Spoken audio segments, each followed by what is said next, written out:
Jadi problem sekarang adalah banyak mufassir yang hanya mengartikan dari terjemah. Itu bahaya sekali.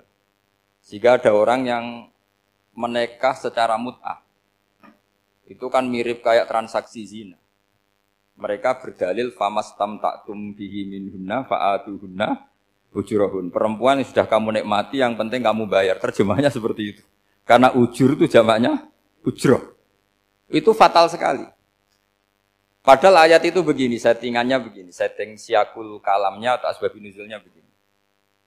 Ini sekaligus, memang saya sengaja ngaji dengan tema yang berat, bentuk penghormatan pada yang ngaji. Kalau temanya ringan kan kayak TPQ. Jadi ini supaya gue keren-kerenan, ini ada doktor, Pak Oni pernah dekan Fakultas Hukum. Jadi kalau saya nanti salah tinggal ditangkap saja, gampang kan? Tapi nangkap saya berurusan dengan Tuhan. Jadi kalau orang dekat Allah itu yang tanggung jawab itu Allah. Jadi beliau bisa menang di kepolisian tapi kalah di hukum Tuhan. Jadi, kalau berhadapan-hadapan dengan saya. Begini asbabun nuzulnya begini. Wal muhsanatu minan nisa yang awal juz 5 itu ya kita santai aja. Yang awal juz 5 itu sebetulnya maktuf diatafkan pada ayat hurrimat alaikum ummahatukum wa banatukum wa akhwatukum wa ammatukum wa kholatukum wa banatul akhi wa banatul ukhti. Jadi perempuan yang haram dinikah itu ada 7. Yang faktor nasab, yaitu siapa? Ibu, putri, saudara putri, bulik dari bapak, amah itu bulik dari bapak, kholah itu bulik dari ibu, keponakan dari saudara lelaki, keponakan dari saudara perempuan. Ini disebut haram karena nasab, nasab gen. Kalau orang Jawa bilang hanya 4 karena ngitungnya bulik baik dari bapak maupun ibu. Kalau orang Jawa bilang kan bulik terus keponakan dihitung 1. Padahal ada keponakan dari saudara lelaki, ada keponakan dari saudara apa? Perempuan. Wa banatul akhi wa banatul ukhti. Terus kedua haram karena rodok. Kita tahu dalam hukum Islam rodok adalah sama dengan nasab. Jadi ibu yang pernah menyusui kamu berarti jadi ibu kamu. Dan saudara sepenyusuan berarti menjadi saudara kamu. Ini disebut wa ummahatukumul lati arda'nakum wa akhwatukum minar radha'. Terus ketiga haram karena musoharoh, karena besanan. Jadi pagi ini misalnya saya nikah dengan Sri, bilang qabil tu nikaha wa taswijaha bil mar'il madkur. Setelah nikah dengan Sri ini otomatis ibunya dia menjadi mertua. Otomatis haram saya apa? Nikah. Ini namanya haram karena musoharoh. Atau kamu punya anak Zaid. Zaid pagi ini akad dengan Sri. Berarti Sri adalah menantu Anda. Otomatis haram bagi Anda. Itu namanya haram karena musoharoh, karena bisanan. Itu yang disebut waroba haram-haram itu kan saat terus itu wa ummahatu nisaikum. Ibu dari istri-istri kamu. Memang ini agak jelimet, tapi memang syaratnya mufassir harus biasa jelimet. Jangan hanya nyari partai, ayat-ayat untuk kepentingan partai. Wah itu ngeri. Kacau, Quran dipakai kampanye. Terus, itu berarti sudah 3 kan? Haram karena nasab, karena rodok, haram karena musoh. Terus yang keempat ini, haram yang bukan karena sebab pada seorang perempuan, tapi karena istri orang. Itu disebut wal muhsanatu minan nisa. Haram menikahi perempuan yang masih milik orang lain. Nah, orang lain yang menikahi ini, istilahnya Allah adalah lelaki yang menikahi perempuan ini adalah lelaki sing muhsinina ghairu musafihin, secara nikah yang sah. Nah, nikah yang sah itu begini dalam hukum fikih Islam. Saya nikah dengan Sri, kalau hanya akad, itu saya wajib bayar mahar hanya separuh. Jadi kalau saya janji bayar 1 miliar, berarti wajib bayar berapa? 500 juta. Kalau janjinya 100 juta, hanya bayar 50 juta. Itu yang wajib bil akdi. Nanti wajib sepenuhnya nunggu bil jima. Kalau sudah hubungan intim, baru wajib 100%. Jadi kalau ada di Jawa, nikah dengan seperangkat alat sholat, itu yang atasannya tok, itu wajib karena akad. Nanti bawaannya nunggu setelah hubungan apa? Intim. Nah, ini hukum Quran, bukan hukum saya. Makanya kan wa in talaqtumuhunna min qabli an tamassuhunna saat terus fanis suma faradtum. Hanya wajib bayar setengah. Nah, Nah, perempuan yang sudah diajak hubungan intim itu kata Allah fa'atuhunna ujurahun, maka wajib kamu bayar penuh. Jadi ayat itu tentang perempuan yang sudah dinikah, kita harus bayar berapa? Harus bayar penuh. Ini penting saya utarakan. Nah, problem kita sebagai orang Indonesia ini juga problem Pak On, problem semua kiai. Mahar di Indonesia itu nggak bisa dibahas di Quran karena keterlaluan, kecilnya itu keterlaluan. Saya ini kan kiai, sering ngakatkan tuh sampai bosen, seperangkat alat sholat itu ngawur sekali. Ini mbak-mbak harus nggak mau gitu. Saya provokasi minimal itu ya berapa? 100 juta berapa? Pantasnya berapa?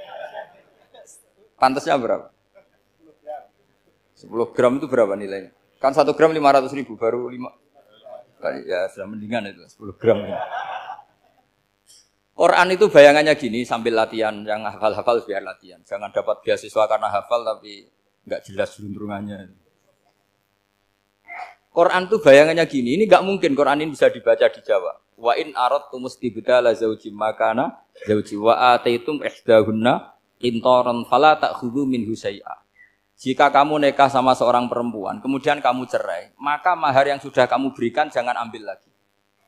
Karena mahar di Arab itu mahal, 100 juta, kadang mobil Alphard, kadang GMC.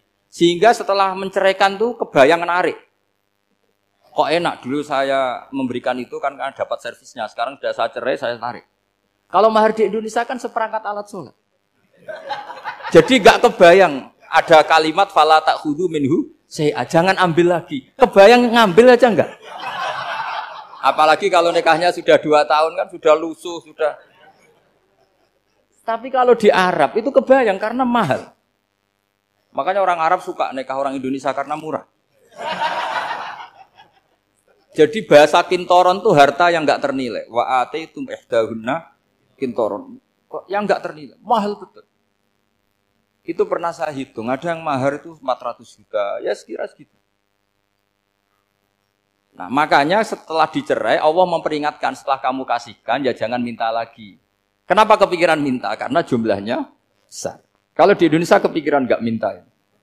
Nggak kepikiran, saking kecilnya. Seperangkat alat sholat, kadang 1 juta. 1 juta itu setelah hubungan intim, sebelumnya yang wajib hanya 500. Itu kan nggak kebayang. Makanya susah ngartikan Quran di Indonesia, kadang susah karena kadang terlalu. Itu pernah Sayyidina Umar radhiyallahu anhu pernah bilang begini, wahai para perempuan, mahar itu jangan mahal-mahal, kasihan para lelaki. Itu ada perempuan alimah ya, orangnya alim betul. Meskipun nggak pernah sekolah di UI, tapi alim itu. Itu usul langsung gini, ya Amirul Mukminin, laisa dzalika laka ya Amirul Mukminin. Waqad qala ta'ala wa ataitum ihdahunna qintaran. Kamu hanya seorang Amirul Mukminin, tidak berhak bikin aturan pembatasan mahar. Allah saja tidak batasi, kenapa kamu batasi? Sehingga dulu yang namanya nikahnya Sulaiman Agung atau Jamaluddin siapa Ratu Agung, kalau hadiah ya sampai tas mahal itu. Ini kan dari bahasa Arab mumtaz mahal. Mumtaz itu istimewa, mahal itu tempat. Dia punya istri yang sangat dicintai, dikasih hadiah mumtaz mahal. Terus ilat Jawa jadi apa? Tas mahal. Itu sama Mujid Ulil Albab kalah. Itu kalau cerai kan kepikiran minta lagi. Dikasihkan yang baru. Tapi kalau di Indonesia tidak mungkin karena apa tadi? Seperangkat alat sholat. Begitu nyari yang murah lagi. Yang bagus kitanya, bungkusnya yang bagus. Nah, maka nggak mungkin kita maknani Quran tanpa mengenal yang bernama asbabin. Karena makna ayat itu bisa kacau kalau kita tidak tahu asbabin. Yaitu kayak tadi makna fa'ina ma tuwallu fasamma wajhu. Itu maknanya kan kamu menghadap mana saja, boleh saja di sana ada ridhonya Allah. Berarti kan bisa ke timur, ke selatan, ke utara, ke barat. Itu bahaya betul. Sehingga kata ulama harus mengkaji asbabin supaya porsi ayat ini sampai semana jauhnya itu kita tahu. Tanpa tahu itu tidak bisa. Begitu juga menyangkut kiblat. Sekarang saya tanya, kemarin kan ramai dulu di Kemenak, kiblat semuanya diukur dengan GPS, terus beberapa masjid dikomentari salah, karena diukur pakai apa? GPS. Kalau dalam bahasa falak disebut yaumarosdil kiblat. Memang bisa diilmun. Tapi pertanyaannya begini, dari awal Allah ngendikan fawalli wajhaka syatral masjidil haram. Kamu yang penting sholat itu menghadap masjid. Masjid itu ya bangunan. Sehingga kata Ibnu Abbas yang diriwayatkan banyak ulama mengatakan Al-Ka'bah kiblatun li ahlil masjid wal masjid kiblatun li ahlil haram wal haram kiblatun li ahlil masyriq wal maghrib. Jadi kalau orang di dalam masjid kiblatnya harus Ka'bah. Di luar masjid kiblatnya asal bangunan Masjid Haram. Tapi di luar sini kayak di Indonesia boleh semua tanah. Kenapa begitu? Kata Ibnu Abbas karena Quran turun bilisanin Arabiyyin mubin. Jadi kalau orang Jogja kalau mau ke Jakarta arahnya kemana? Barat. Itu sebetulnya ketika Anda ke barat itu persis Jakarta apa bisa saja pasnya itu Pangandaran. Tapi orang itu akan bilang kalau ke barat ya ke Jakarta. Meskipun presisi Anda tepatnya di Pangandaran. Nah kiblat seperti itu, asal orang menghadap ke barat itu orang sudah bilang ke kiblat. Enggak usah sedetail misalnya harus pas Ka'bah. Saya pernah debat sama tim ahli Kemenang. Enggak bisa Gus, sekarang ada GPS harus tepat Ka'bah. Terus saya bilang gini, kalau teori Anda benar, berarti semua masjid luasnya maksimal 16 meter. Ka'bah itu luasnya hanya 16 meter. Berarti masjid Ulil Albab yang pojok sana sama pojok sana, kira-kira itu ya sudah tidak kena Ka'bah. Kalau harus tepat, Ka'bah itu kan diameternya hanya 16. 16 sampai 18 kalau nggak salah. Berarti semua masjid kalau ingin tepat Ka'bah harus pas 16. Kalau terlalu luas pilihannya harus cekung. Kan jadi aneh. Makanya saya itu sering Pak, dulu saya ini biasa debat fikih. Kalau di tradisi pesantren namanya Basul Masail. Saya punya teman yang paling kurang ajar, yang paling saya kenang dalam panjang sejarah. Dulu itu kalau debat fikih itu ya seru. Kalau aturan fikih kan gini, soft paling baik itu kan soft pertama. Baru kedua, baru ketiga. Yang paling keren kan soft awal, soft. Terus teman saya bilang gini Pak, ya kalau gitu gini aja Gus, desain masjid itu memanjang utara selatan. Biar semuanya soft awal. Gara-gara didesain begini kan ada soft 2, soft 3. Apa susahnya? Kita bikin mulai awal supaya masjid itu memanjang utara apa? Selatan. Supaya semuanya soft awal. Ya kalau ada hukum ya diimplementasikan dalam desain bangunan katanya. Jadi. Itu kan kacau. Terus akhirnya saya jawab, lalu setelah begitu yang paling afdol siapa? Yang dekat imam. Ya sudah, bikin cekung saja kalau gitu. Artinya gini ya, beragama itu yang sehat. Jadi beragama itu berdasar riwayat. Berdasar riwayat, pernah ada ulama yang ngitung. Madinah menghadap Ka'bah itu ya tidak pas. Pernah dihitung pakai GPS. Kiblat Madinah ke Ka'bah itu ya tidak pas. Tidak seperti yang pernah dianjurkan Kemenak. Karena apa? Agama ini ngikuti bilisanin Arabiyyin mungkin. Seperti jenengan gini. Semua ini istilahnya apa? Menghadap Gus Bah. Padahal ada yang agak sana, agak sana. Semuanya ngaji sama siapa Gus? Ya sudah. Istilahnya bertatap muka. Memangnya kita benturan. Ini bahasa. Jadi seperti ini semua namanya apa? Berhadap. Padahal ada yang agak samping, agak samping. Ka'bah juga gitu. Sebenarnya tidak se-ekstrim yang dibayangkan orang-orang. Cuma kalau bisa tepat, ya kita harus tepat. Tapi tetap saja tidak perlu 16 apa? Meter. Nah, fa'aina ma tuwallu fathamma wajhullah itu artinya menghadap.